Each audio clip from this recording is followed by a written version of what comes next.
These brooders are amazing. I couldn't be happier with this company. We absolutely love these cages. One at a time, okay, guys?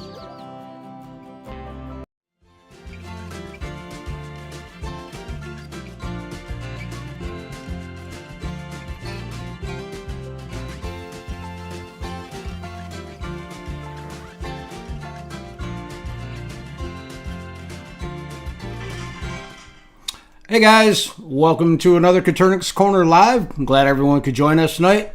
I hope you guys all had a really good Christmas.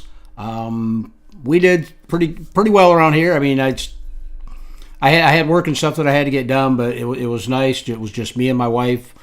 Spent Christmas today here at the house with all the dogs, obviously, and it was great. It was a good time. So I hope you guys had a great Christmas. I wasn't going to go live tonight. But I was working out in the shop most of the day today, and I thought, you know what? My back's not too terribly messed up today, so I'll go ahead and see if I can't, at least go live for a little while, let you guys know, what's been going on over here, and find out how it's been going for you guys for Christmas. We probably, I'll get to that in a minute when I get on the announcements. I've got some new plans for next year that I'm going to be doing with the channel. I won't be going as live nearly as often as we have been, but we'll explain that here in a minute.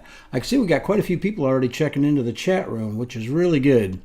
Also, I wanted to do the giveaways for you guys tonight. We got some hatching eggs we're giving away, Coturnix Corner tumbler, and a $50 Hatching Time gift certificate. So somebody will walk away with that tonight. So let me go ahead and jump right into the announcements. Obviously, first off, shout out to our sponsors, Southwest Game Birds and Hatching Time. Southwest Game Birds and Hatching Time both do amazingly well by the channel. Michael always donates at least a 30 count of hatching eggs to give away to you guys during the live streams. And Hatching Time donates a gift certificate, $50 gift certificate every week to give away for you guys, to spend over on their website. So, it's really generous of them to be able to do that for us.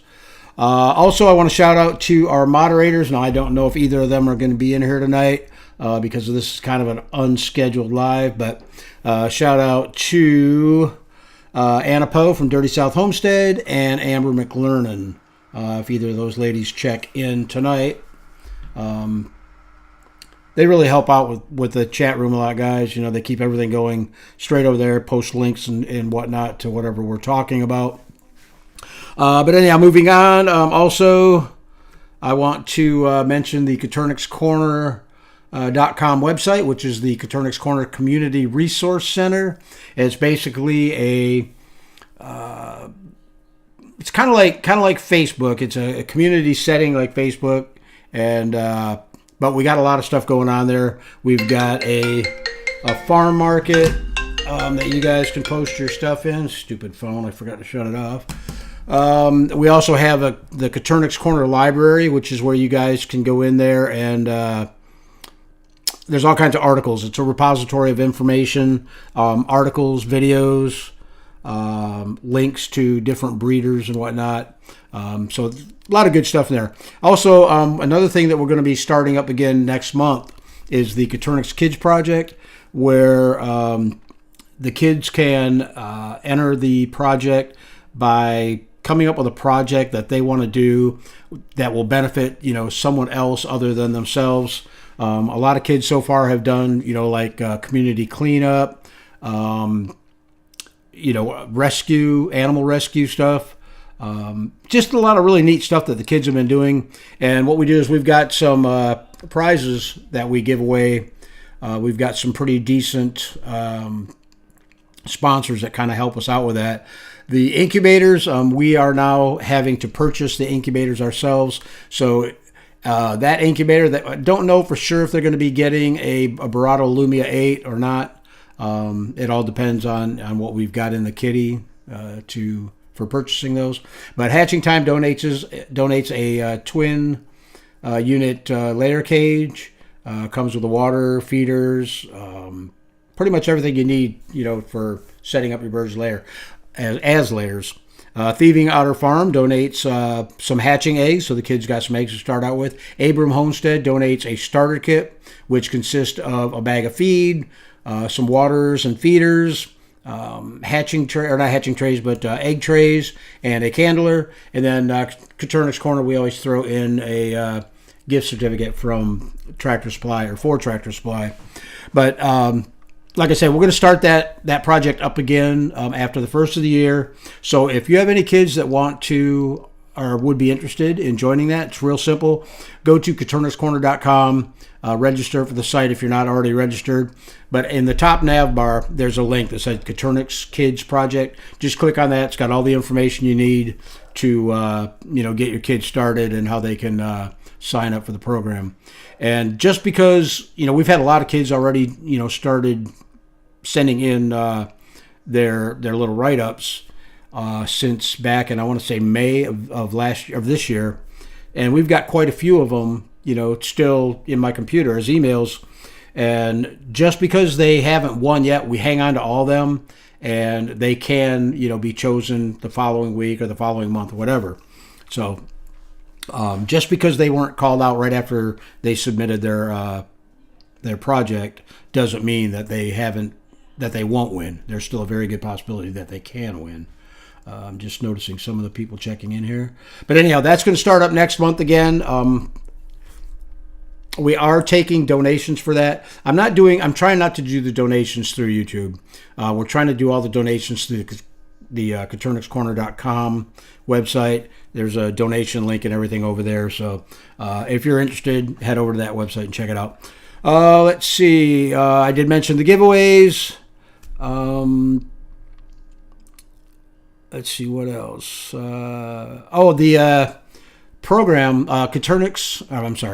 the coaching program. It's a Coturnix coaching program, which is a mentorship or a coaching program that Michael Rose puts on. That is on, I don't have a screenshot up here. I would pull it up for you guys.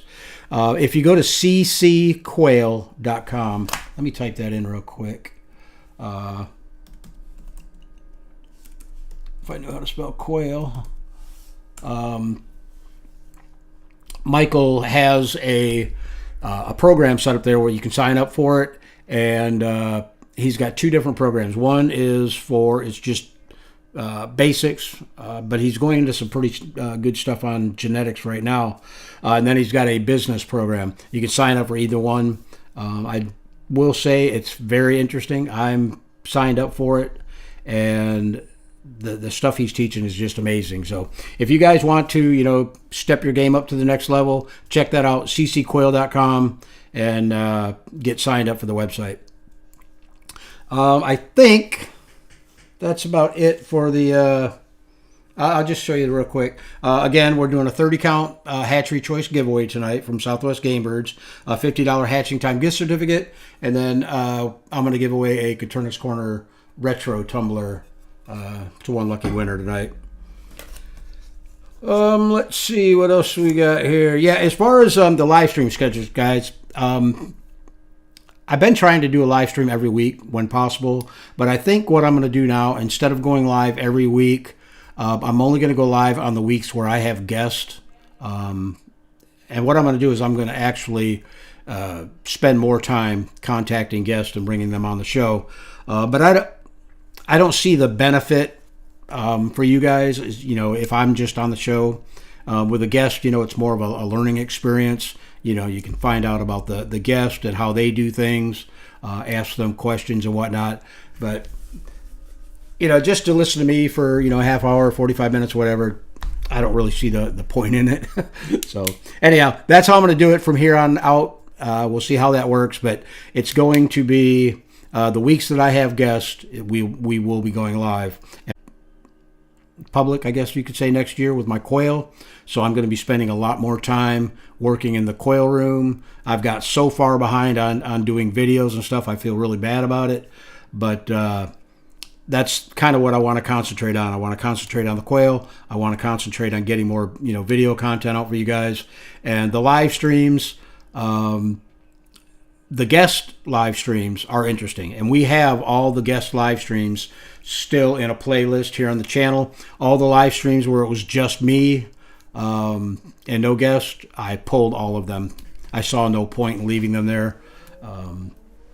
I can't imagine somebody wanting to sit back and listen to an hour of just me talking or reading through the comments over there. So anyhow, I guess what we can do is jump over into the chat room, and we'll see who all's in there. If you have any questions, the routine, type the letter Q next to your questions, just so I don't accidentally skip over it.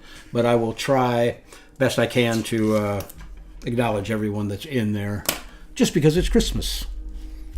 Let's see. Why am I doing it on that computer when I got one over here? Theresia is in the house. Welcome. She is the mother of one of our winners, our past winners. She says hello, everyone. Samantha's in the house. Says good evening from Michigan. Dawn's in the house. Says hi from South Central Illinois. Glad you could join us, Dawn. Sarah's in the house. Says good evening, y'all. Zoe Marie Rivera is in the house. Says good evening. Glad you could join us. Wolf Guy says hey y'all. Glad you could make it. Glenn Hutchins is in the house from England. Glad you could join us, Glenn. Ralph says hello everyone. Happy New Year from Ralph in South Wales. Very cool. Got some I guess would be early birds. Real early birds over there. Cool. Curbside Outdoors says hello from Southeast Michigan. C. Spencer says hello from Virginia. Jalopy Guy's in the house says hello from Western Washington State. Swedish Quail's in the house says hello from Sweden. Glad you could join us. Kim Haggard says good evening from Georgia. Julie's in the house says question, do shipped eggs take longer to hatch? Yes and no.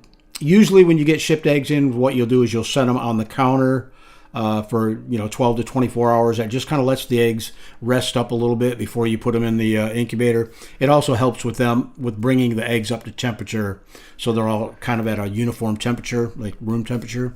But as far as days to hatch, it shouldn't take any longer. It should take right around 17, 18 days. If you've got your incubator calibrated and you've got a 99.5 degree temperature gradient steady in there, you should not have, most of your eggs should hatch right around day 17 or early day 18 is when mine usually hatch. So, and as a matter of fact, I just had a hatch rate on shipped eggs from Mark over at the La Rochelle farm. Excuse me, guys. I got must be chick down in my throat from working out in the shop all day. But anyhow, Mark sent me a box of Fab Fee eggs, and he also sent me 3 black copper Moran eggs. But they're still in the incubator right now. But out of the Fab Fee eggs, I had a 90% hatch rate.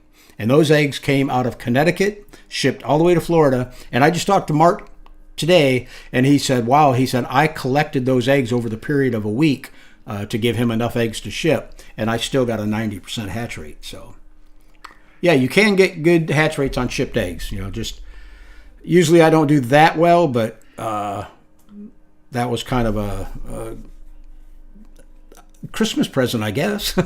Hannah says, hello from Wisconsin. Merry Christmas and Happy New Year's. Yeah, I'm looking forward to next year. I got a lot of plans made up. A lot of plans that I'm trying to incorporate. One is, going live with the quail operation. But yeah, hopefully things will be going well. Wolf Guy says, hi, Terry. Hope you're feeling better. I'm wearing a back brace. It seems to be helping quite a bit. What was happening was between my upper back and my lower back being so sore, I was using my stomach muscles, I guess, to support my back, and all my abdominal muscles were getting tender. And I'm like, what's going on here? So I got that back brace, and that seems to really be helping.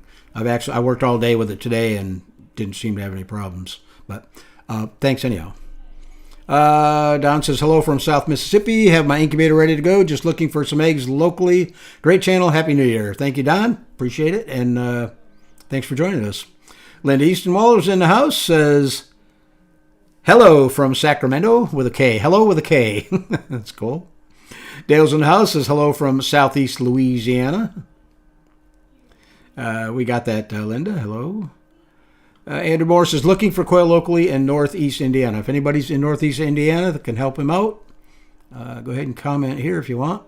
Robert's in the house. Is Happy New Year from Minnesota. Just got out of a long -0 for 10 days. Whew. Yeah, that is a long cold snap. We had some pretty chilly weather down here for us. It was down in the 30s, the low 40s and upper 30s a couple times. It was probably good. I want to say 3 days of pretty chilly mornings, but everything went well. Birds handled it no problem. So, see, Jason says hello from Central Louisiana. 40 eggs in the incubator, day 8. Hoping for the best. Thanks for joining us, Jason, and good luck on your hatch. Eric Benjamin's in the house. A shout out from St. Martin. Merry Christmas, Terry. Thanks, Eric. Appreciate it, and thanks for joining us. The Steve B333, Merry Christmas and Happy New Year to all. Thanks for joining us, Steve. Glenn says, question, I've had successive batches of Coturnix that have bare backs, no blood, but feathers all picked off. Is this genetic or is this something to do with the environment?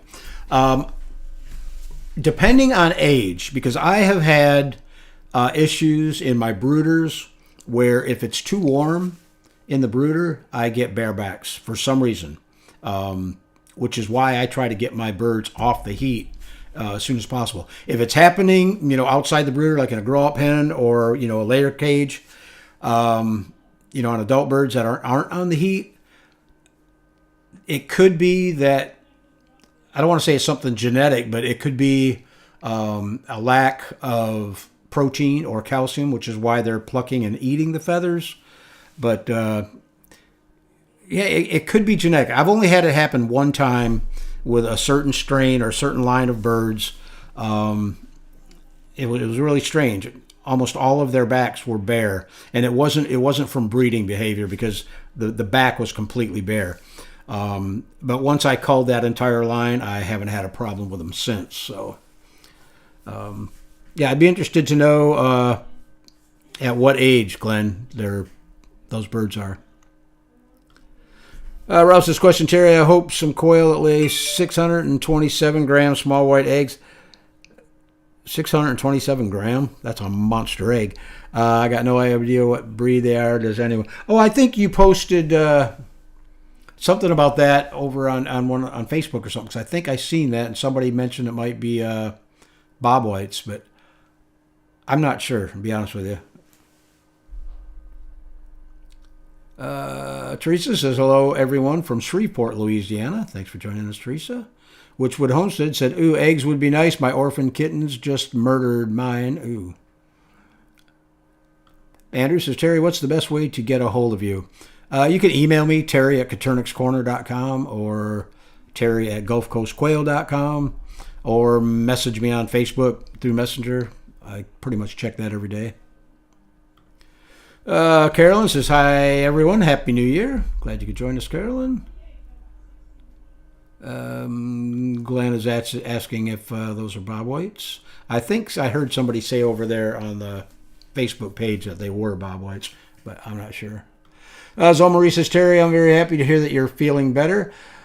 Yeah, I just hope it keeps getting better. I can't believe my back got that messed up, but I'm really bad about one. My wife says I have poor posture when I'm sitting. I don't sit very straight, especially at the computer.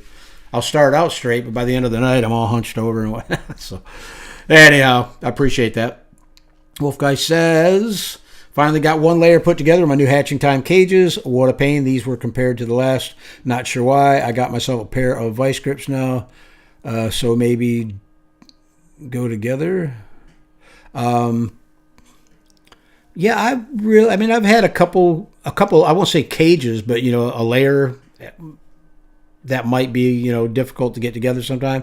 Usually what I'll do is if that happens, if it's a center divider that I'm having a problem getting to clamp on there, I'll just pop that one out and put a different one in and get it together. And then by the time I get the rest of the cage done, it seems like they all go together. But yeah, you shouldn't have to use vice grips. I use just a little rubber mallet when I'm pounding mine together, and it seems to work pretty good.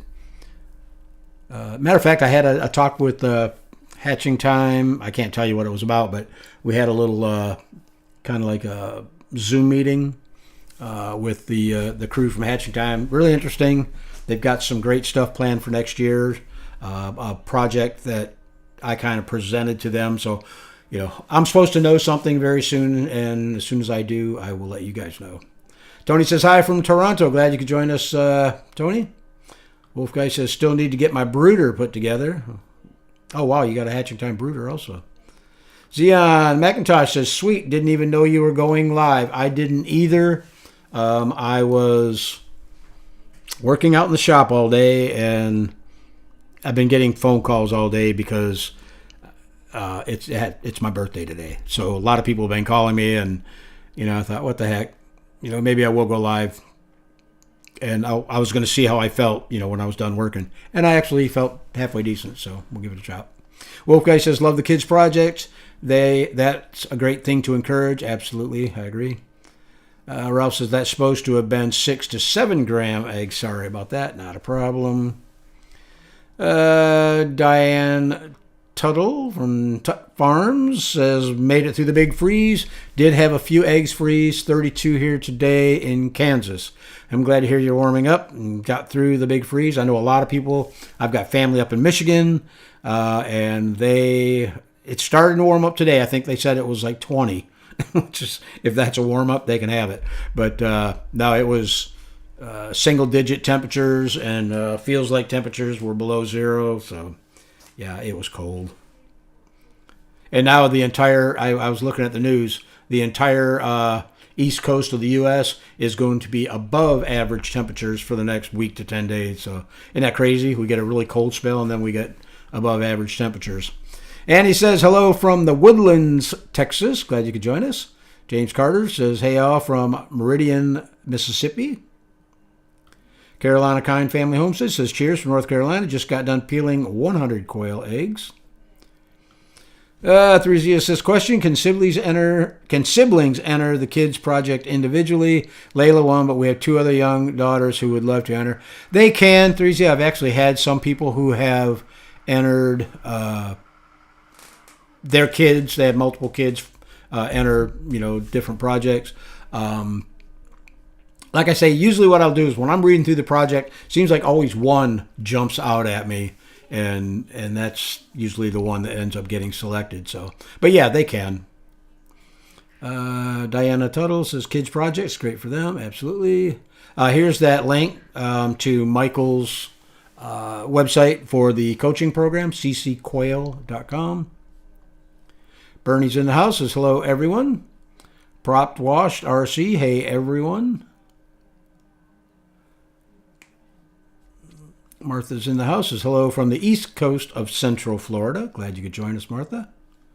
Hill Pasture Farms says Erica Sauter's here. Glad you could join us, Erica. Amanda Williams says hello from Indiana.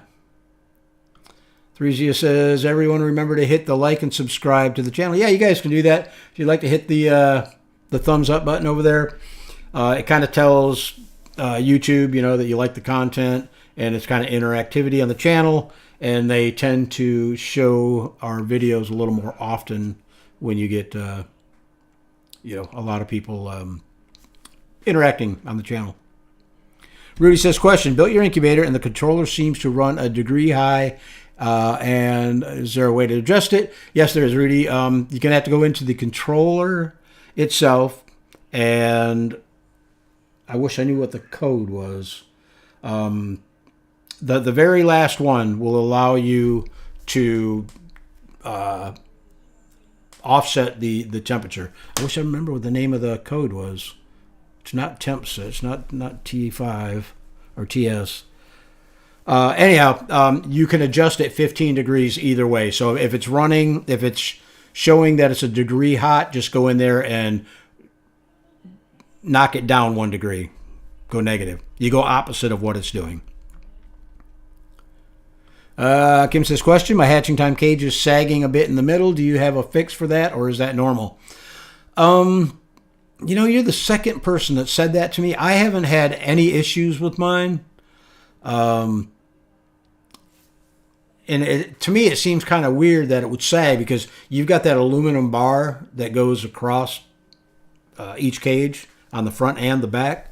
So unless you set something heavy on it, or I can't even imagine overloading it with birds would do it. Yeah, and as far as if there's a fix for that, you can try pulling that rod out and seeing if it is bent, and if it is, maybe see if Hatching Time will ship you another one, or you might be able to try to straighten it yourself. But like I say, you're the second person that's mentioned that to me in probably 2 years. But yeah, I haven't seen that problem, so I really can't help you there. Jim says hello from Jordan. Hello. Robert says I find your streams the best of what's out there, more info, less self-promoting. Yeah, I don't know. I just the reason I want to cut back. I'm not really trying to cut back on live streams. I'm trying to cut back on live streams that don't have a guest. If I have guests lined up, if I have a guest every single week, I'll be here every single week. But I don't see the benefit of you guys just seeing me sitting here and not really talking about anything or teaching anything. So, I mean, we used to do that back in the Shop Talk Live series. I just, really haven't had a whole lot of time to put any more of those type of live streams together. So, I don't know. And with me getting, going public with the quail thing now, it's going to take up a lot more of my time. Missy says, hey, everyone, a little late, but I made it. I hope everyone had a great Christmas. I hope you did too, Missy. And thanks for joining us. Lisa says hello from Poland, Indiana. Glad you could join us. Zoe Marie says we appreciate you and the time you give us answering our questions. Well, thank you. Chosen One says, hey, love the videos from Minnesota. Glad you could join us, and thank you. Prop Wash says, hey, from Oklahoma City. Carla Frey says, question, do you calibrate your Govee hygrometer or just use it right out of the box? If so, how do you calibrate it? I'm going to be honest with you. I have no idea on the Govees. I have matter of fact, that's one of the videos that's coming up here. I got a box of them somewhere. I bought them specifically for doing the videos. I don't use the Govies. Oh, here they are right here. There's a box of 2 or 3 of them in here. I do not know how to calibrate them. I need to actually get in there and figure out how you calibrate them, how you supposedly you can tie into them with your phone somehow. So I don't know, but I've talked to a few people that have used them, and they weren't really that happy with them. The ones I use are called Therm Pros, and this is a box of 3, and I have 5 of these out in the shop. 2 of them are actually in the shop, and 3 of them are in my incubators. And straight out of the box, they seem like they are right on the money. I mean, I could put 2 of them in one incubator, and they say the same thing. Sometimes the hygrometer part is off, by a percentage point, but they're pretty close.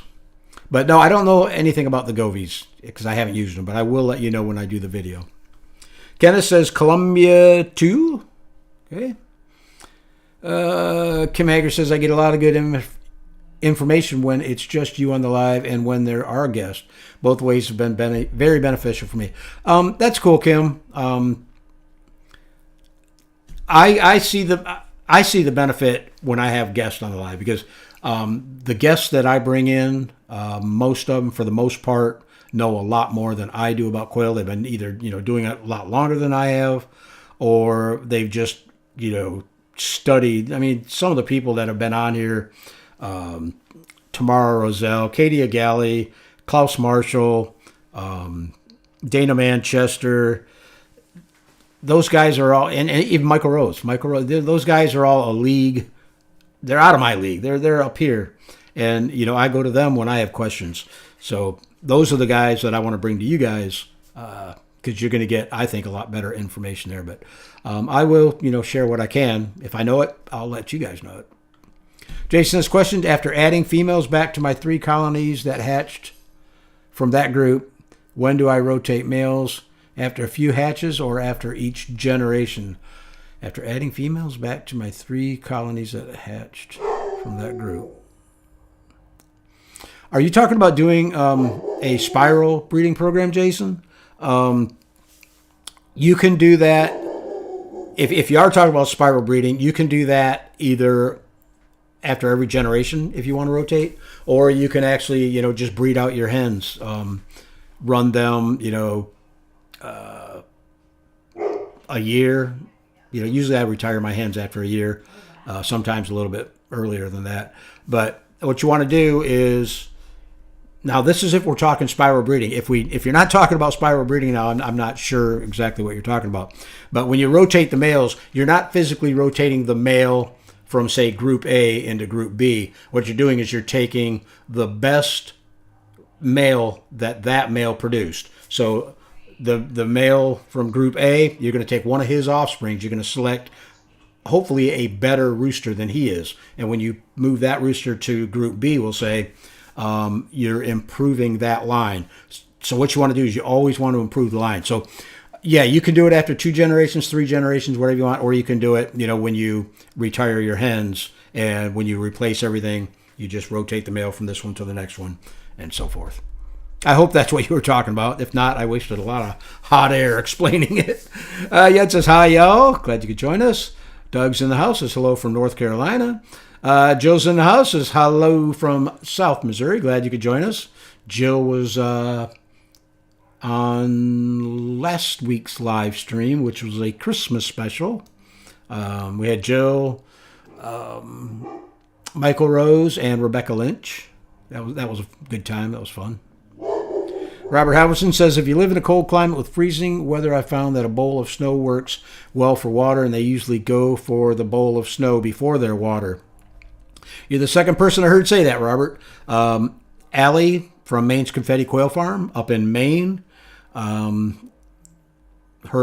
this winter season, but the past one. She actually did a video. She was out there giving her birds snow because the water would freeze so fast it made no sense to put water in a bowl. So she would put fresh snow in there, and her her birds, survived on snow all winter long. So it does work. It says, question after lockdown, is high humidity the cause of leg problems? After lockdown, no. If you're running into problems like splay leg or something, that's usually caused by like a slippery surface. The humidity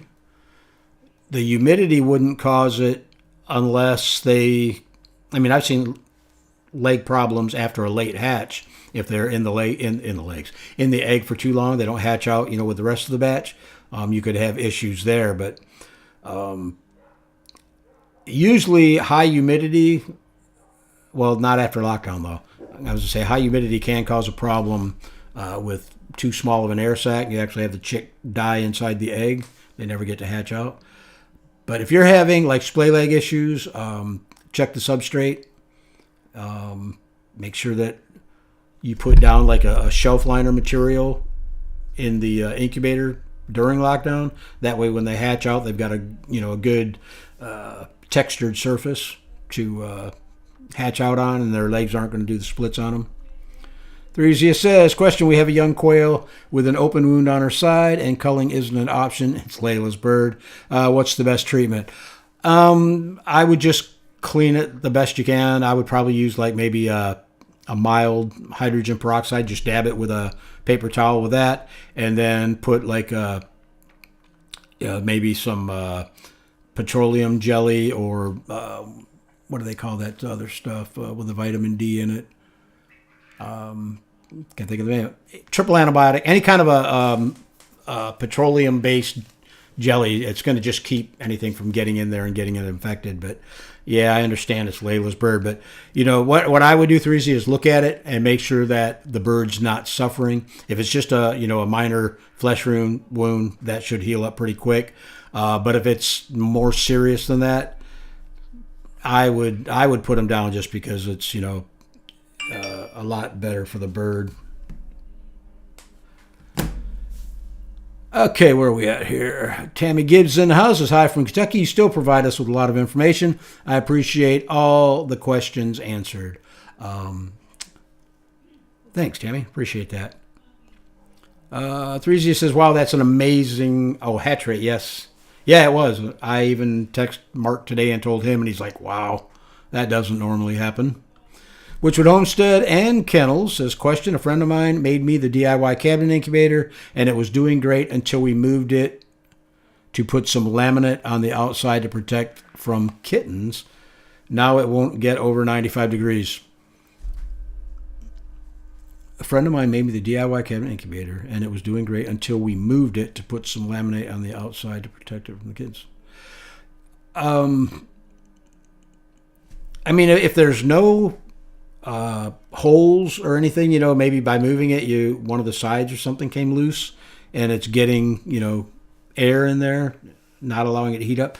If the regulator, the Inkbird, if that's what you're using, is only letting it get up to 95 and then shutting the lights off, go in there and change the setting on the temperature, go from like 99, just bump it up to 100, or maybe bump it down real low, fire it back up, let it cycle, and then once you fire it back up, then go in and set it back to 99.5. I think they come preset at 99.5, so I don't know why it would only go to 95. But is it shutting off and going to 95? Is it shutting off at 95, or is it just continually running and won't get over 95 degrees?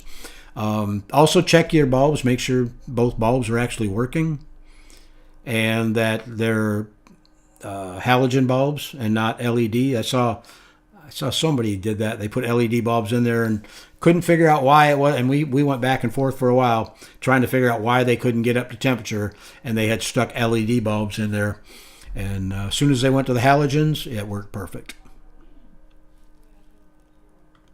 Witchwood Homestead and Kendall says, I suspect the back piece too loose. Oh, that would definitely do it. Yeah, if the back piece is loose, yeah, definitely reattach it and re-glue it. If you use the adhesive that I show in the video, that stuff usually doesn't come loose. I mean, I've broke the foam trying to get that separated, and it doesn't break at the glue line. So, infection prevention says, hi, Terry. Glad to see you back online. Thank you. Glad you could join us. Ralph says, talking to Ralph. Lydia says, Merry Christmas and Happy New Year from Belgium. Glad you could join us, Lydia, and thank you. Prop Wash says, I built your incubator, have hatched due Friday. The bottom rack is 10 degrees lower. I tried different bulbs and covered holes, also using the 120 volt fans you suggested. Any tips I could try?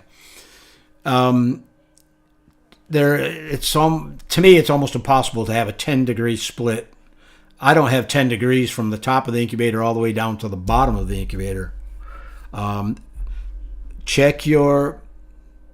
First thing to check, make sure your fans are oriented in the correct position, that they're blowing out, or oriented in the correct direction, blowing wise. They're blowing across the bulbs and into the incubator. I have seen somebody actually reverse that and was trying to blow it down through the air channel. That's not going to work. Make sure that your air channel is at the bottom. It's not blocked. Like if you've got a water tray down there, it's not pushed all the way up against that opening for the forced air chamber. What else? But a 10 degree split 10 degrees from here to here, that's hard to believe. Something definitely is messed up. If you want, either email me, terry@coturnixcorner.com, or hit me up over on the Facebook Messenger, and I'll see if we can't figure it out. It's got to be something, staring you right in the face that's not quite right. Mary Howard says, hello, everyone. Glad you could join us, Mary. Steve B33, question, in Tampa, and it was in the upper 20s for a couple of nights. I put a 40-watt bulb in my outside cages, which have plastic on the sides. Now I see a bunch of feathers in the cages. Too hot. A 40-watt bulb? I've got 100-watt bulbs, which are 72-watt equivalents on all my brooders right now. And even when it got down into the 30s, it didn't get that hot. How old are the birds? Maybe could they be molting by any chance? Another one, contact me, Facebook Messenger or by email. If you got feathers in there, I would say one of two things. Either something got in there and was pulling the feathers, or they're molting. I doubt that it's aggression, because usually you wouldn't see that many feathers. But yeah, get a hold of me outside of the live here, and I'll see if I can't help you with that one. Rick says, hi, everyone. First time in the live. Love the channel. Thank you, Rick. Appreciate it. Fred's in the house. Says, Happy New Year. Same to you, Fred. Jose says, hello from Massachusetts. Hopefully next year you can make a smaller incubator. Happy New Year. Jose, I know I've said it a couple times already. I'm actually working on 2 incubators. One is the cooler baiter, which is actually going to be a hatching box. It could be used as an incubator, but it's built as a hatching box. And then I'm building a single tier, like the DIY box, cabinet box. I'm building a single tier tabletop model, same as that one, same materials as the cabinet incubator. And he says, question, I have 2 birds out of my latest hatch that just won't grow. They look like 3-day-olds and everyone else is 7 to 8 days. Would you cull or wait and see? Annie, that's most likely a case of failure to thrive. And I mean, if you want, you can, go ahead and see if you can grow them out and they'll catch up. But to be honest with you, I've never had them catch up. It's usually failure to thrive, and they usually end up dying on their own anyhow. So, if those were my birds in my situation, I would definitely call. Though Choo Choo's in the house. Was happy birthday, Terry. Thanks, Juan. Appreciate it, buddy. And your tumbler. Oh, Juan, I don't know if I showed you this the other day. That's the tumbler you're getting. So that will go out here in the next day or two. Hannah says, I see a little bit of aggression from one of my 8-week-old males. Not sure if this is a common thing with them due to maturity or if it's a bad gene. Depending on the level of aggression, if he's drawing blood, that bird needs to be separated and culled or whatever you want to do with him. If he's just an over-aggressive breeder, and I have seen males do that, as long as he's not drawing blood from your hens, he'll be perfectly fine. I have one cage where all my hens are bald. All their feathers halfway down their neck are gone, just because the male he's an I won't say overly aggressive breeder, but he's feeling his oats really good, and he's constantly breeding with the hens and pulling their hair out. But he's not trying to injure them. So Del Choo Choo says, hello everyone from Miami, Florida. For those of you who don't know, Del Choo Choo Quail is Juan. He was originally from Cuba, and he has been waiting. He's actually on the channel a few months back. They're at Cuba, and they finally got him and his family moved into Miami. So I am looking forward to one day meeting up with Juan and his wife and just hanging out. Lamonte says, hello, everyone. I hope everyone's having a great holiday season. You too, Lamont. Hannah says, my first 2 shipped eggs hatching were horrible, like 4 out of 70. Wow. But this last one, I put 130 in. It's day 15. They're all developing perfectly. Definitely depends on the seller or your setup. Yeah. I won't say that it definitely depends on the seller. That can have a lot to do with it. But I've got hatching eggs shipped to me from, some of the guys that I have the ultimate respect for, and they're reputable breeders. They know what they're doing, and I know they know what they're doing, and I've got terrible hatch rates. So I think shipped eggs, I'm going to put most of the blame on the post office. I think most people that, are shipping eggs consistently, I think they know what it takes to package them up and, get them to the post office. Most, I won't say most, but shippers that put thought into what they're doing, they only ship like on Mondays and Tuesdays. That way they know that your stuff's going to get there. It's not going to sit a weekend in a warehouse, in the middle of nowhere. But yeah, cool. Congratulations. I hope you get a good hatch on the 130. Mary says, we're all doing fine here, Washington. Rain and temps in the 50s. Hope you all are doing well. Yeah, we're doing good. It warmed up a little bit today. I think we got into the 60s today. And it was a nice day. I worked out in the shop, got all the cages clean, pressure washed some stuff. Yeah, it was nice. It was nice to be able to be outside and instead of stuck in the house all day. You guys are probably laughing at me. He's in Florida and he's complaining about the cold. When it gets down below 40, well, actually below 50, I get chilly. But if it gets below 40, I get really cold, and I don't go out of the house. Teresa says, my question is, my son got me an incubator, and I had 13 hatch, but one try but couldn't get out, and I don't know what to do if that happens again, and one baby whose legs are doing the splits. Can you help? Yeah, as far as the bird that's doing the splits, if you're going to try to save that bird, I usually don't. If I get a bird that gets splay leg, I call them immediately.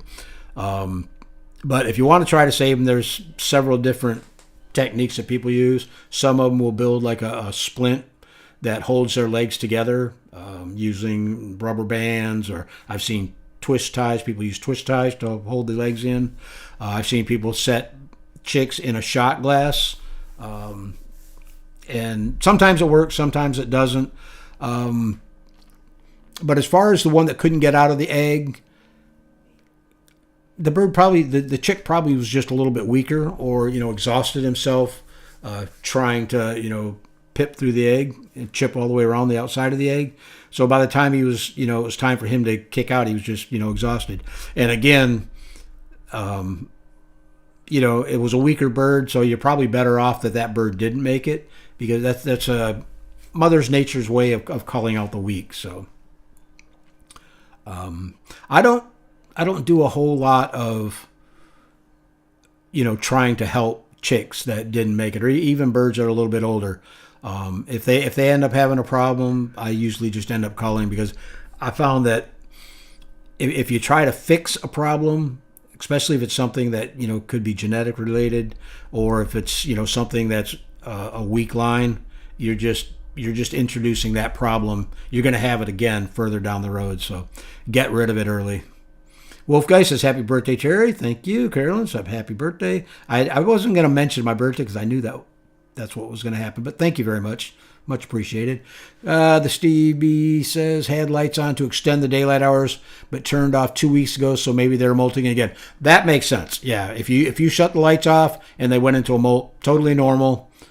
Just let them molt out and give them a break, and then maybe in I don't know, a week or two, go ahead and put the lighting back on, and they should start laying for you within a couple weeks after that. Hill Pasture Farms says, happy birthday, Terry. Thank you much. Lamont says, happy birthday. Another happy birthday. Diana Tuttle Farms, Theresia says, happy birthday. Happy birthday. Okay, we're going to skip all these birthdays because we know it's my birthday. And I do appreciate it, guys. Thank you very much. Let's see. Glenn says the barebacks are on birds from 3 weeks upwards. I had a group of adults with it. I hatched some eggs from them, and now it happened to their offspring that are 8 weeks old. Yeah, if it's turning out that you're getting bareback on multiple generations of birds, I don't know what you're feeding them, Glenn. Check your feed. Make sure that you've got the appropriate protein and calcium levels in that feed. It is possible that line is,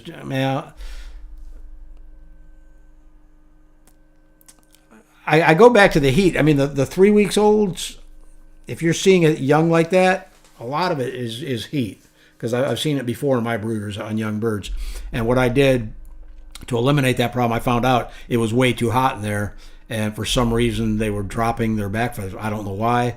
I don't think they were pulling them, but yeah, that's interesting. But if it's happening multiple generations, yeah, I would think it may be, something in that line. Maybe you just want to call that line, and because I did have that problem before with some adult breeders. All my hens were bareback, and I don't remember if the roosters were or not. But once I called that line and got a different line, I haven't had the problem since. Gary says, hey, Terry, happy birthday. Glad your back is better. It's feeling a little better. I won't say it's better, but it's feeling a little better. Patricia Easton says, happy birthday, Terry. Hope you have a great day. Enjoying your video tonight. Thanks, Patricia, and thanks for joining us. Lydia says, happy birthday. Carolina, okay. Dale says, happy birthday. Del Choo Choo. How did the cold affect your quail? Did any more iguanas fall? No, I didn't. I took that iguana that I showed you, Juan, and I let him go, and he went up the telephone pole and sat by a transformer all day long to try to warm up. I haven't seen him after that. Didn't bother my birds a bit. I got heat lamps on all the brooders, so they were fine.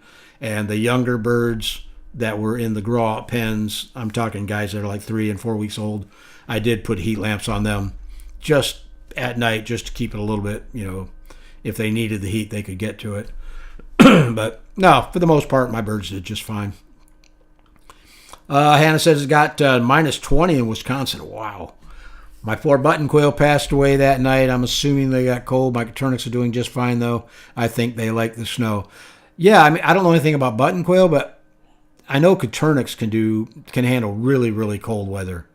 As long as they can get out of the weather, they seem to do just fine.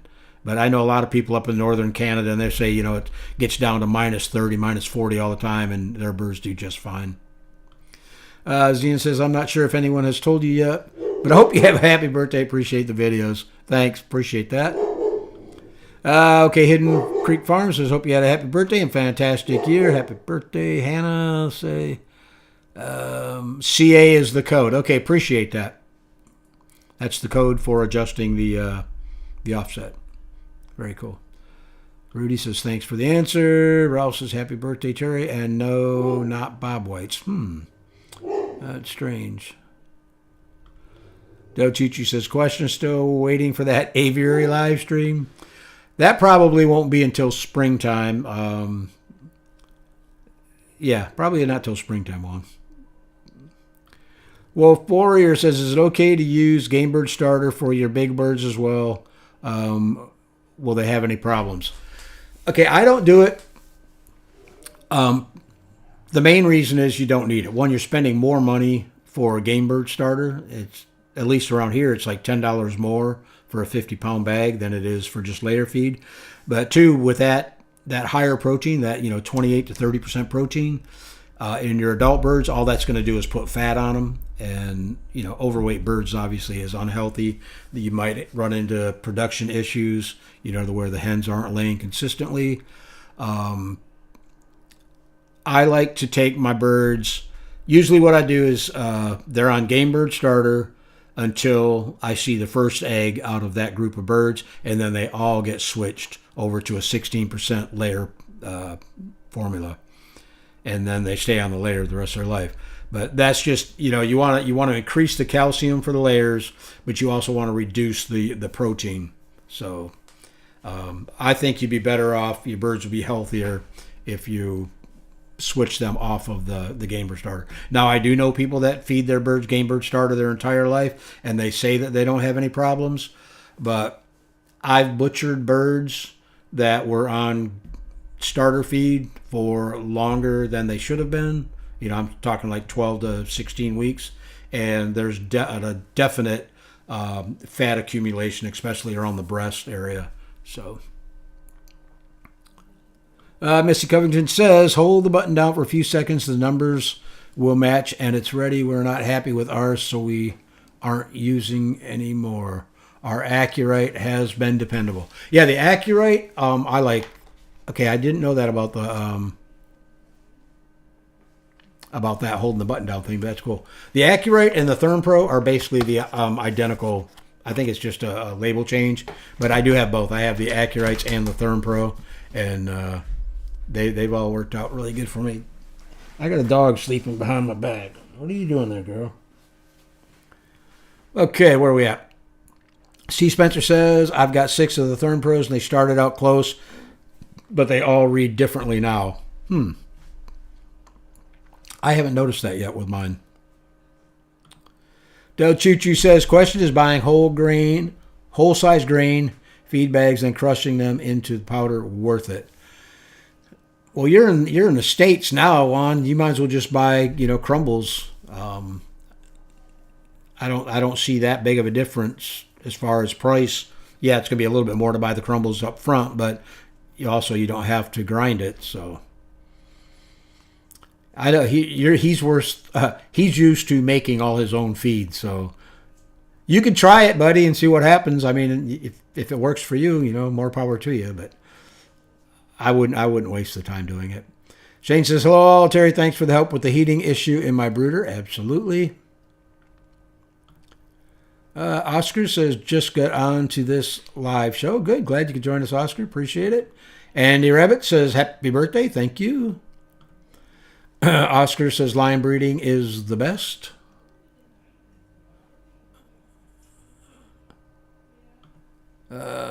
Tom Seller says, are there any hybrid? Hybrid as in hybrid Coturnix.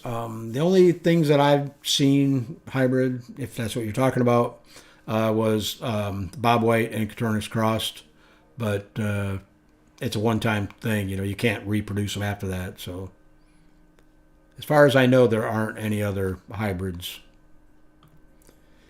Durlis says, hey, from Decatur, Alabama. Hope I said your name right. And glad you could join us. Tom says, happy birthday to you. A&D ointment. Thanks, Carla. That's exactly what I was thinking about. A&D ointment has zinc and vitamin D in it. You couldn't think of the name earlier. I assume that's what you meant. That's exactly what I meant, and thank you very much. That's another problem. You get old, your back goes out, your mind goes, everything goes. Anthony says, hello, sir, and Happy New Year. Glad you could join us, Anthony. Terry, Gail's Quails is in the house. Sorry I'm so late. Glad you could join us. Durla says, how long you leave the bird in the incubator after the hatch? I usually get mine out within 24 hours. And the reason I say that is they can actually go up a little bit longer than that. They can go 36 to 48 hours and do just fine. But usually what I'll do is most of my birds, I might get a couple early hatchers, like early day 17, but most of them will hatch on day 17. And I'll usually give them 12 hours after that before I will pull them out of the incubator. What doesn't hatch after day 18 goes in the garbage. I don't. Come on, baby, you gotta move. I don't. Day 17 and 18. If you don't hatch out by then, you're not in the program. So, but to answer your question, how long can you leave them in the incubator? Up to 48 hours. I don't like to go that long, but you can. If you're worried about opening your incubator and affecting some of the other birds that may have pipped, then yeah, you can go that long. Dale says hello from South Carolina. Chris says hello, Dale, also from South Carolina. Robert says, I use a candy thermometer to set the temp. I set my temp to that, and it has been good. I adjust the Govee to what it says. Had really good hatches last season. Okay, cool. Rita Payne says hello from Boonville, Indiana. Witchwood Homestead in Kendall says the lights stay on, the lights stay on. It just cannot get up any higher. These are halogens, and the fans are working. That long, tall back piece was not glued to give access to the fans, but now I've glued it. Hope it fixes it. The one thing that you didn't say was what was the temperature of the room that you had the incubator in. Because if you have the incubator in a room that's, mine's in a room that's gets down as low as 40 or 50 at night, and probably 80s during the day. But if the room is too cold, I can imagine it's going to have to work a lot harder. But to just stay on all the time and not ever get up to temperature, that something is definitely either leaking or you have too many vent holes. I mean, I can't, without seeing it or talking to you, it's really, I just can't. I can't imagine what could possibly. It's got to be leaking somewhere. It's got to be drawing in cold air from outside. Let's see. Not talking to me.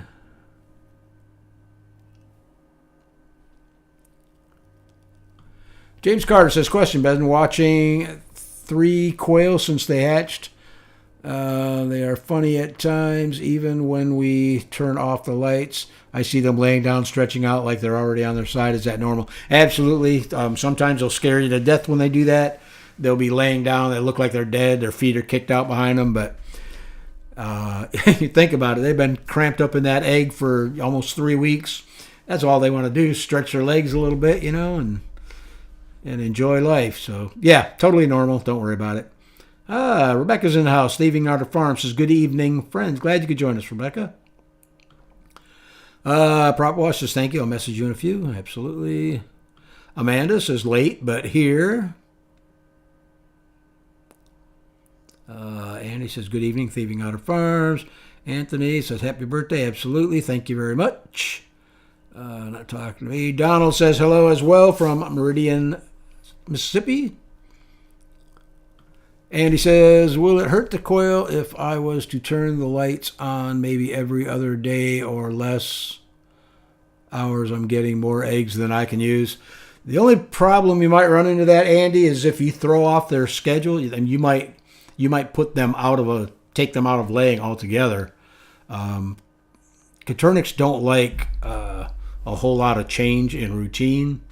And if you start, messing with the daylight hours just to cut back on eggs, if you're getting more eggs than you can use, what I would do is move some birds into an area where they're not going to get as much light. Just take them totally off lay for a while until you're ready for them extra eggs. Then you can extend the daylight hours and get the eggs. I'll do that sometimes. I'll take birds that I don't want to get rid of the birds, but I don't need to, I don't need them laying right now because I'm not going to hatch anything out. I'll throw them out in the aviary. And right now, what are we getting? 8 hours of daylight a day, something like that. And yeah. But yeah, if you want to keep them laying, I definitely wouldn't, be, messing with the lights or any of that stuff. Rita Payne says, happy birthday. Thank you. Del Chuchu says the tumbler looks awesome. Oh, yeah, that's right. You're getting a tumbler, too. So, Amanda says, questions. Would love to order eggs. We are finally above 0. I have metal trough brooders. Is that too cold to hatch? move it inside, wait until spring. Well, if you're outside, you're going to have a hard time if you're outside. If your brooders aren't in an area where it's, say 40 to 50 degrees, you're going to have a hard time keeping it hot enough or warm enough in there for the chicks. I would move them inside or wait till spring. I mean, that would be your call, Amanda, but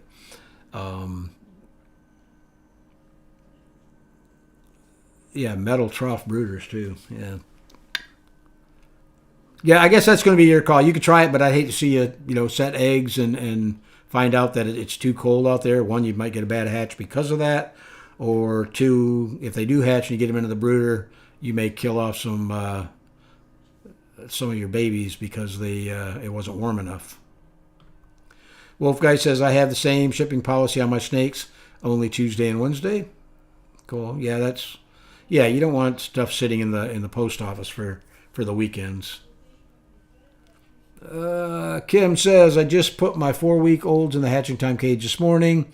Will they eventually figure out the water systems? I had to add a mason jar water earlier because they weren't using the watering systems. Okay, the hatching time cage, are you talking the layer cage, which has the nipples? Yeah, they'll figure out the nipples. What you could do is just, flick the nipple a little bit and get it to where they can see a drop of water on it. But usually once one bird finds it, the rest will. If you're talking about the brooder, I think that one's got a different type setup in the brooders to where it's got a water cup with a plunger, and the plunger is actually a float. So that cup will fill up full of water until the float comes up, and then it'll stop. But 4 weeks old, they'll figure it out. I've never had any birds have any issues with that.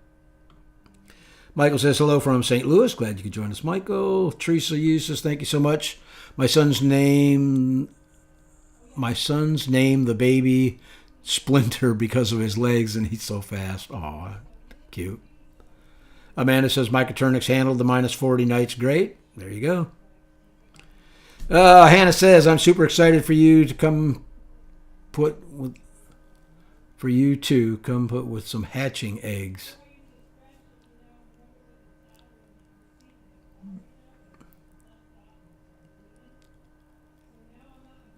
I'm trying to figure out what you're trying to tell me there, Hannah. Sorry about that. Let's see. Andy Rabbit says, my quail handle the cold very well. And it says, I'm just curious if the crumbles are better than the grain mixes. From what I hear, the crumbles have the exact amount of nutrients in them.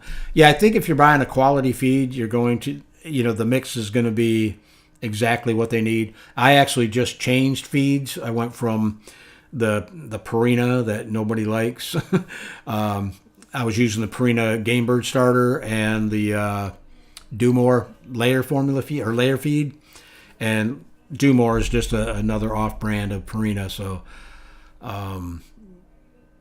yeah, I mean, if you're on, I read through everything on the tags on the new feed that I'm on, which is Kalmbach, and it looks like it's a pretty good mix. Everything's in there. From everything that I've read and people that I've talked to, everything that I should be looking for is in there. And I can tell you one thing, after switching from the Purina to the Kalmbach, the manure from my chicks, I've never had that problem with my adult birds, but the manure from my chicks doesn't smell near as bad as it did when they were on the Purina Game Bird Starter. So something in that Game Bird Starter was making their poop really, really stinky. Diane says, happy birthday. I'm new to this with 24, about to call at least 9 males. Thanks for all the great, clear information. Absolutely, Diane. Congratulations, and good luck. I think you're going to butcher those males. Good luck with that. Uncle Dude says, just wondering if you cross a Coturnix with a Bob White. Which one? I have no idea. Never did it, and didn't know anybody that's ever done it. Nummins says, you're giving me courage to start a quail operation for my family use. Thank you for all the great info. Some questions that were brought up here I'd never thought of. Yeah, that's what the channel's here for. I mean, it's funny too, because I've gone back and looked at some of the videos that we've done, early on, and, couple years ago, and trying to come up with other ideas for videos. Some videos I want to reshoot and redo some of the early stuff because, you know, new information's out there. But yeah, I mean, for the most part, I thought, wow, that was pretty cool because I can remember, you know, going through all that stuff. I had to learn that stuff, and, you know, I just shared everything that I learned with you guys. So, cool. Okay, Bob says, I got a quintet from Southwest, received on 12/2, appeared to be more than 8 weeks, pretty good size when received. Outside hutch, still on starter feed, no eggs, so not changing the layer yet. No eggs yet. Well, if you're outside, unless you've got supplemental lighting, Bob, they're probably not going to start laying until late spring anyhow. If you do have supplemental lighting for them, give them, you know, at least 3 weeks, even a month before they start laying. But 8 weeks, they appear to be more than 8 weeks. Yeah, I'm really curious as to how old they are. But I can tell you that the jumbo lions that I get from Michael Rose, they're some pretty good sized birds. So, but yeah, they'll eventually start laying. Witchwood Homestead and Kennel says 68 degrees in my living room. It's why we had to protect it from the kittens. Shed's too cold, so I moved inside. I will try it again in a few days. Okay. Bob says happy belly button day. Jennifer says, can I feed my quail pellets? I know a couple people that feed pelleted feed. If you can find it, get the mini pellets.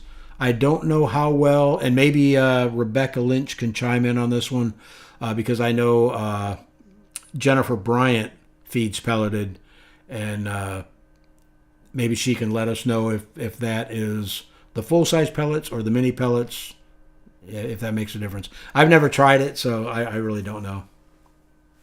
Oh, Bob says, by the way, no lights added now. That explains it, Bob. Jennifer says, hi all, I just put my first quail hatchlings in the brooder and super excited to see where this new journey goes. Oh, congratulations, Jennifer. And I'm sure you'll do great and your birds will do great. And happy birthday. Thank you very much. Robert says, wait till you get 72. Everything changes. I hear you, Bob. Robert. Carolyn says, I love raising, quail for eggs. How do I get through the idea of culling to move into using them for meat? The first one, I've never had an issue with it because I've been butchering things since I was pre-teen. My dad was, raised rabbits and all kinds of farm animals. Once you get past the first one, the rest are a breeze. It'll become second nature to you. Just remember, I know a lot of people that look at their quail, they've raised them up from, chicks to intermediates to adult birds that are started laying. And then when they got a cull, they're like, oh, how can I do this? I raised them up from babies. You got to look at them. The quail work for us. That's why they were put in your farm or in your setup. They are another farm tool that you're using. So, yeah, once you get past the first one, it's easier. Not talking to me. G. Spencer says, I got one of them tomorrow, but I've quit counting them. Happy birthday. Thank you. Simplicity says, question, new to quail, would like to know if different colored Coturnix can be bred with one another or not. Any issues? Yeah, as long as that's one of the things about Coturnix that a lot of people like is there are so many different varieties out there which are made from crossing different color varieties or different mutations, whether it's a pattern mutation or a color mutation. That's how they come up with it. The only ones that you really don't want to be crossing or closely line breeding are going to be your silvers and your what other one is it? Rebecca, help me out here. Is it the lavenders? I know there's another one that you don't want to be crossing because they have a deadly gene that produces all kinds of problems if you're line breeding them too closely together. So, if Rebecca's in here, she'll let us know. I don't see her anywhere in here right now, but let's see. Joy says, hello from wet Western Oregon. Question, our power went out a couple hours ago. Saw the guys trying to find the problem when I left. Is this going to affect my laying hen production? Probably not. If it's only a one-day thing, you're not gonna. I don't think you'll see any issues. It's when your daylight hours, cut back from say 16 hours a day down to 10 or 12 for multiple consecutive days. Then the birds are thinking, okay, it's time for me to go into a molt and relax for the winter. So, yeah, I doubt one day would do anything.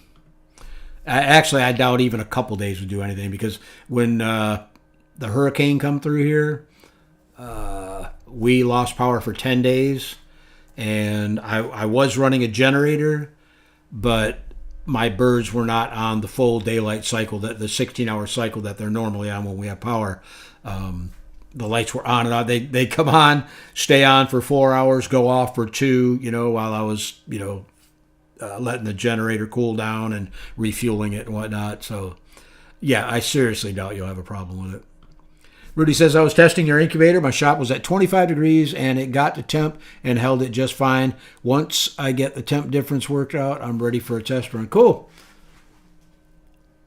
Yeah, I know. Like I said the same thing earlier. Is I got all my incubators are out in my quail room. I've got it divided. The front half is for brooders and incubators, and the back half is for all my layers and grow outs.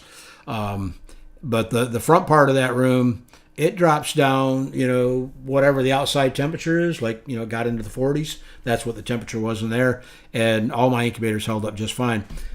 You probably can't see it. I do have, you see that black blob? It looks like a black blob there. It's a blanket that's covering up my Lumia 16, the Barado. It's full of eggs. I don't even know why that one's in here. It should be out there. Oh, I know why it's in here. I ran out of outlets to plug in, because I've got I got 5 brooders set up in there. So I've got 5 heat lamps plugged in.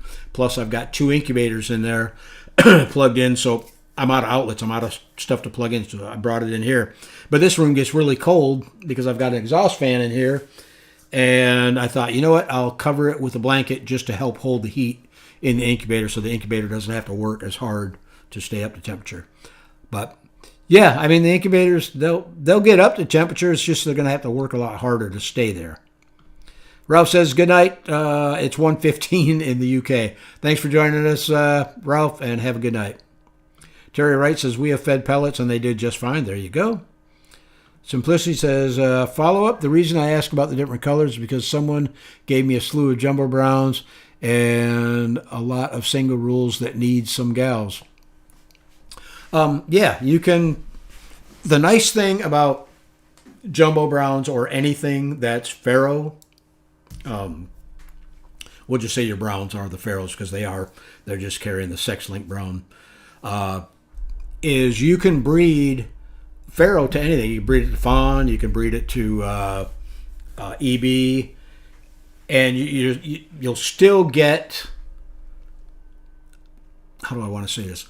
You'll still get that color, or the ability to get that other color. Like if you breed a Pharaoh, or like in your case a brown, to a Manchurian, which is 2 copies of fawn, you're going to get some Italians. If you breed it to an Italian, you're still going to get birds that carry the fawn gene and the Pharaoh gene. So the Pharaoh is your main base gene. That's your starting point. I look at it a lot different than some people. Not a lot different, but I look at it as, okay, I have my Pharaohs, my Pharaoh-based birds, my fawn-based birds, my EB-based birds, and then I have my different mutations, whether it's sparkly, calico, pansy, whatever. But I always look at the bases as the fawns, the Pharaohs. Man, I got something in my throat. Hold on, guys.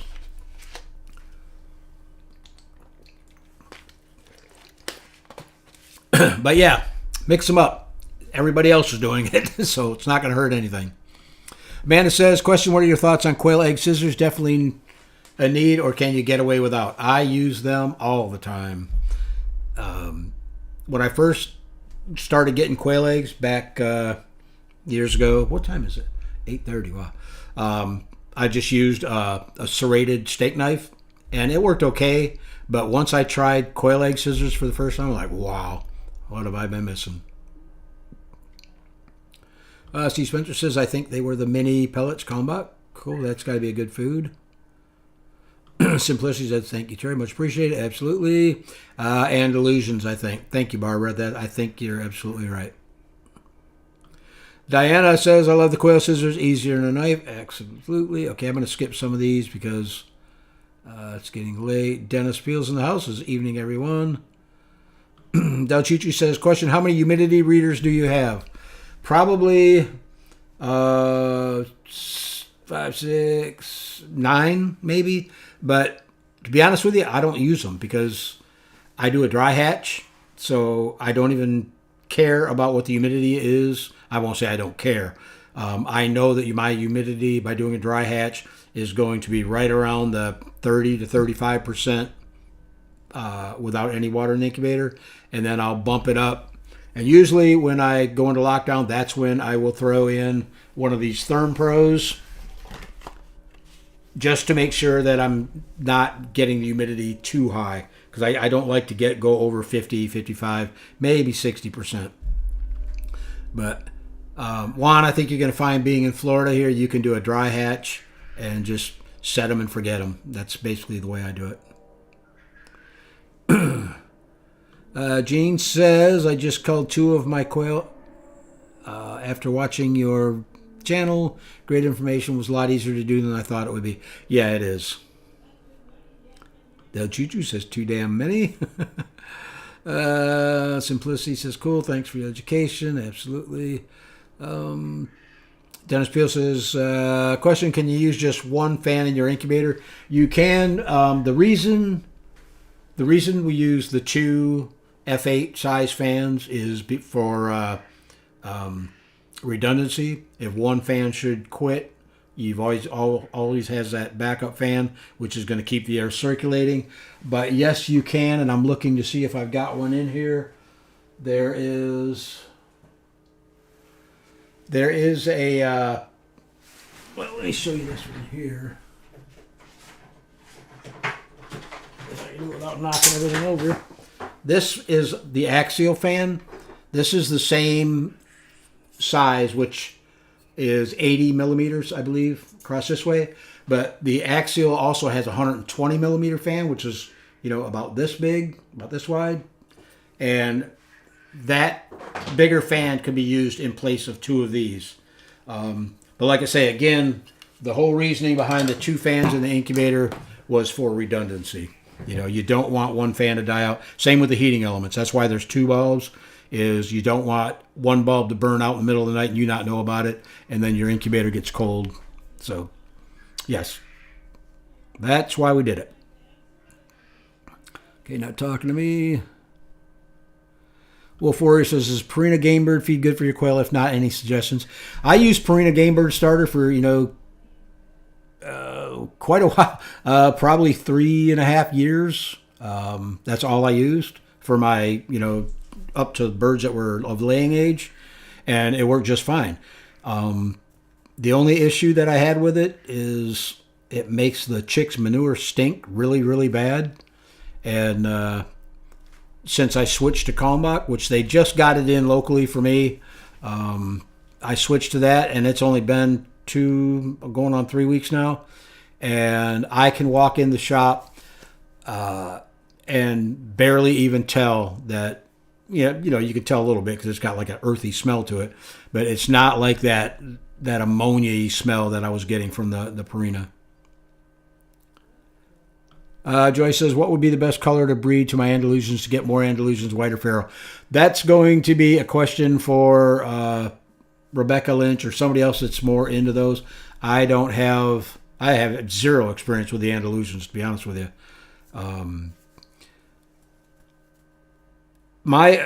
I don't like breeding white with anything. I don't like whites at all. So if it was my call, I would say feral, but I don't want to say that because I don't know anything about the Andalusian. So check with Rebecca Lynch, Thieving Otter Farm, Michael Rose. Either of them can help you. Swedish Quail says time to leave. It's 2:21 in Sweden now. Thanks for your session. Absolutely. Thanks for joining us. Carryman says our quail chicken. No, absolutely not.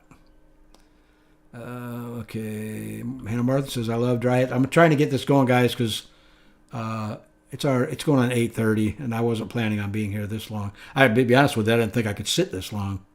Roxy's in the house says hi, everyone.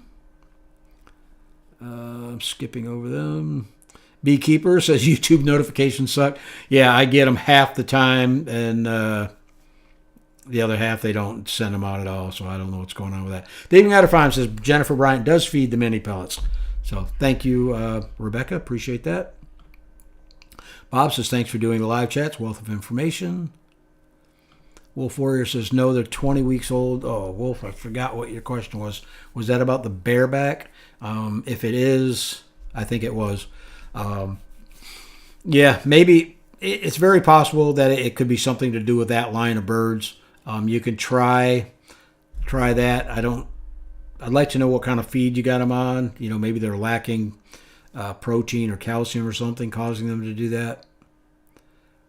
But no, at 20 weeks old, they shouldn't be doing that at all. They shouldn't be doing it at all anyhow. Jessica says, question, I have a quail that as a chick, even 1 week, had pecked feathers off of others and ate them. I've monitored them through adulthood, and it has continued. I up the calcium, but it's no avail. Any suggestions? In that case, if you've actually monitored that bird and it's a feather plucker and eater, I would call them, get them out of your breeding program. Like I say, the issue that I had with feather plucking, and I'm pretty sure that they were eating them because it wasn't like I was finding a whole bunch of feathers inside the cages. So I was pretty sure that they were eating them. Once I got rid of that line of quail, I never had that issue after that, and that was using the exact same feed that I was using, on the batch of birds that I culled. So Jessica says no overcrowding, no overheating either. Yeah, that's a hard call on some of them. Dennis says, thank you. I didn't want to finish my build without knowing. Okay, no problem. Omar says, is there really much difference game bird turkey feed versus chicken layer feed? Yeah, your game bird turkey feed is going to be a higher protein, less calcium than your layer feed. Your layer feed won't be as high a protein, but it will be a higher calcium level. That's just to help the hens with with producing eggshells. Hannah says, actually saw a $5 fan at Dollar General, but it had a bunch of lights for a gaming PC. The quail would be partying with the disco fan. Partying with the disco fan. Cool. Kim says, what Calmback layer feed are you using? I looked online and couldn't find a game bird version. I only saw the chicken layer feed. I may just have missed it. The starter feed, then the Calmback starter is the game bird / turkey starter. Is a 28% protein. The layer feed is a non-GMO layer formula at 16% protein, I believe. And I'm not 100% sure on what the calcium was, but I switched over to Calmback because Jennifer Bryant did a live stream where she explained the results that she got of testing. I think it was 3, maybe 4 different manufacturers' feed, and Calmback did really, really well. So, and Purina did really, really poor. So that's one of the main thing that I changed, or why I changed. Spell the food brand, please. If you're talking about Calmback, it's Kim directly above us spelled it correctly. Kalmbach. Jen says, I like breeding Andalusians to EB, fawn, or feral. There you go. See? Hannah Mar says, thank you, Terry. Appreciate it. Absolutely. Simplicity says, question, Terry. The lady that gave me the quail fed them Do More Game Bird. Is that feed all right? I've never seen Do More Game Bird. I've seen the Do More layer formula in both pelleted and crumbles. I did not know that they made a game bird. But like I say, all my hens, for 3+ years were on the Do More layer formula, and they did fine. I had more of a problem with their game bird feed, and I don't know what it is that was making the younger birds' manure smell so bad. Something in that formula that Purina uses for their game bird feed just makes their poop really smelly, and sometimes almost watery, almost like diarrhea. Dennis says, have you ever had a white baby come out white, not yellow? My bad, I didn't band it either. Yeah, matter of fact, I had some birds just recently hatched out. They were out of my fawn lines. Should have been Manchurians, and they were almost white. And I actually took some pictures of them and sent them to a few people to have them let me know if they thought that was the phi gene in there. And so yeah, if they come out white and not yellow, it could be carrying phi. So I would like to see a picture of it if you got it. Thieving Out of Farm says eating feathers can be a sign of methionine. I hope I said that right. Deficiency. There you go. Rebecca knows her stuff, so listen to her. So yeah, check your feed. Make sure that you're giving them a decent feed. But like I say, I had that same problem with one line of birds that I'm not going to mention who I got them from, but they were pulling feathers and eating them, and I called that line, got a different line. They were on this exact same feed, never had a problem since then. So, but yeah, that's a deficiency right there that it could be. So check with Rebecca. She might be able to help you out as far as what feed you can switch to that will help you out. Mooney, sir, can you make a DIY heating bed for quail chicks? You could. I mean, I know people that have used heating pads underneath a light layer of substrate for their chicks, but I would be really careful doing something like that, especially if you're using a substrate that could be flammable, like pine shavings, which is what I use.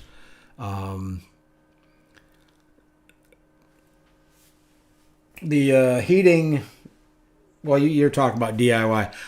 I would be kind of leery to do it just because, yes, it can be done. Anything can be done DIY, but you don't want to take a chance of starting a fire or killing your chicks when heat lamps. I like heat lamps. I've used heating plates. They work really well. The only thing I don't like about the heat plates is you can't tell when they're working. They got a little LED that's showing you that there's power there, but without actually reaching up under there and feeling that plate, you don't know if it's putting out heat. And I do know somebody that he called me up and was trying to figure out what was going on, and it turned out his heat plate wasn't getting hot enough and he was losing chicks. Dennis says hit the like button, everyone. Absolutely, if you'd like to do that. Jessica, okay, good. Jessica's talking to Thieving Out of Farm. That's good. Not talking to me. James says, hi, first timer. I've just been using same quail for eggs, 2 going on 3 years old now. I want to start culling for meat now. Are present birds too old for consumption? 2 and 3 years old? Is that what you're saying? 2 going on 3. No, I mean, you can eat them. Are they going to be as palatable as a younger bird? I guess it depends on how you prepare them, but here's what I found. And I've always heard that, older quail aren't any more tender or tougher than a younger bird. But I found that the younger birds don't seem to have I guess it's like a gamey taste to it or a gamey flavor. I anything that I call that's older, I usually end up giving those all to my dogs. I'll butcher them up and we'll make dog food out of it. But yeah, I mean you can go ahead and do it. I guess it's not going to. Yeah, you can eat it. I guess it's not going to be too terrible to where you're not going to like it. Not talking to me. Susan Kruger says hi from the Little Quail Hut in Jackson, Michigan. Glad you could join us. Wolf Warrior says, can you wet the feed down with water? Will that cause any problems with the birds? No. I mean, I know some people that do that. They'll either wet the feed or ferment the feed. I actually used to ferment crumbles, and they will eat it.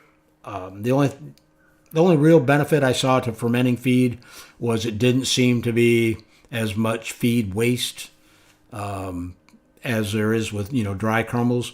But I pretty much got all my feeders set up now to where I'm not getting hardly any waste at all. So I didn't see the benefit of feeding them the fermented feed any longer. Plus, all that stuff takes time.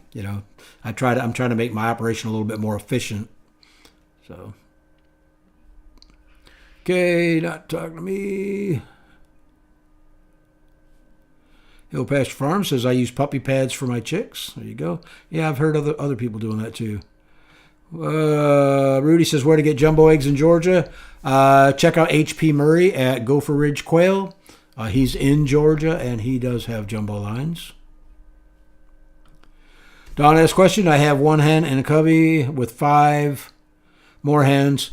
Pecks their backs to force them to move. Pecks so much they're getting bald backs when eating from porch. She pecks the head until it moves for her call. No, I mean, here's the way I say it. If they're not drawing blood, if they're not, being so aggressive that they're drawing blood or trying to kill or maim another bird, I usually won't call them. If they're just, pecking at somebody to, hey, get out of my way, it's my turn to eat, that's normal. You're going to run into that. Pecking that to where they're getting bald backs, now that kind of leads me to think more like Rebecca's saying, it's an issue, maybe a deficiency, to where they're trying to peck and eat the feathers.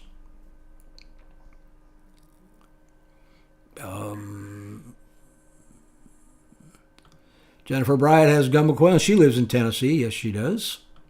Wolf Warrior says, thank you. Your help's much appreciated. Absolutely. Mary Howard says, Terry, older birds can be put in the crock pot and cooked for a while, then deboned to make sewer stew. There you go. It's all in how you cook it. Mary knows a lot more about cooking than I'll ever know. Barbara says, I don't have quail yet, but I found a layer feed that works well for my chickens, and I think it'll make a good quail layer when I can get quail. Yeah, most likely. I mean, I've found that that's what I'm feeding mine. They're all getting a chicken layer feed, and they seem to be doing just fine on it. Let's see.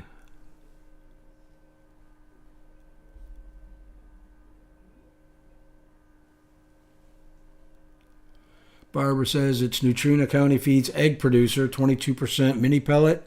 I can get 50-pound bag for under $20. Wow, that's pretty good. I had issues with my chicken eggs on the lower protein feed. Huh.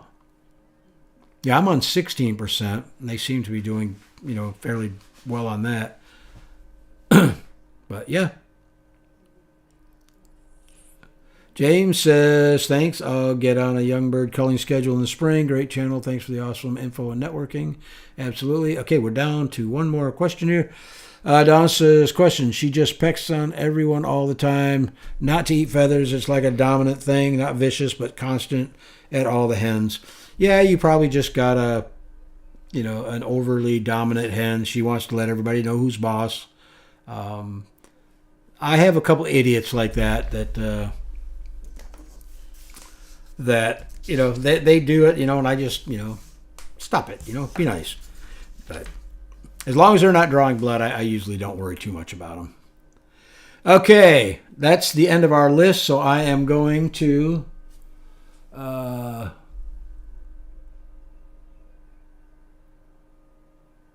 am going to go ahead and select our winners for tonight. Simplicity, you are going to get a $50 Hatching Time gift certificate.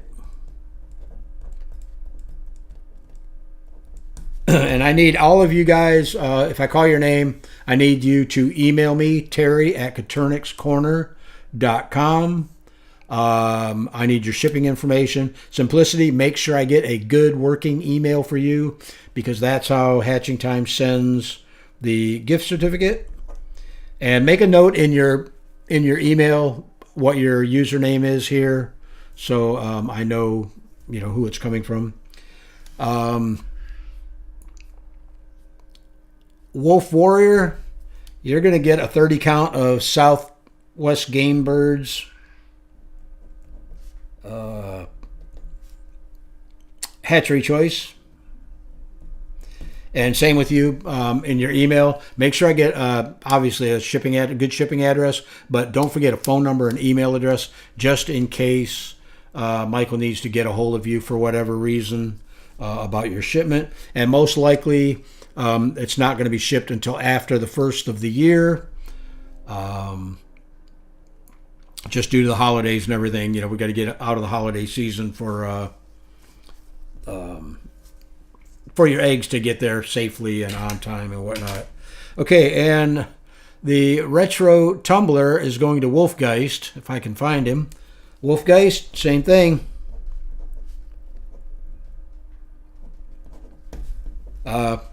Email me, shipping address, good email, good phone number. And all of you guys, again, it's Terry at Coturnixcorner.com. Or if you're on Facebook and you want to message me through Messenger, but sometimes I don't see some of the messages on the Messenger, Facebook Messenger, because if you're not on my friends list, you go to a separate part. I don't know what they call it. Simplicity says, will you repeat? I got so lost. I got so excited I lost my hearing. Email Terry at Coturnixcorner.com, shipping information. And make sure I get a good email address for you, because that's what I send over to Hatching Time. And also mention your Simplicity name in the thing. Same with the other guys, Wolfgeist and Wolf Warrior. Make sure that you put your YouTube username or handle, whatever you call it, so that I know who's who. All right, guys. Congrats to everyone. I see a whole bunch of congratulations coming up. And I want to thank everybody for joining us tonight. We actually had a little bit better turnout than I expected for a unannounced live stream, and especially so close to the holidays. I will let you guys know what's going on. I'm not going to have any more live streams until after the first of the year. Actually, I do have Klaus Marshall of Paradise Quail going to be joining us sometime in January. I don't know exactly when, but it will be in January, and I'll announce it. And also, I will do my best to see if I can't come up with a few more guests just to fill the show out a little bit more. So thanks, everyone, for joining us. Everyone, I hope you had a Merry Christmas. Have a Happy New Year. Stay safe. If you're partying New Year's Eve, make sure you got yourself a designated driver so you can get home safely. So thanks again, guys. Have a good one, and we'll see you next month and next year. Night.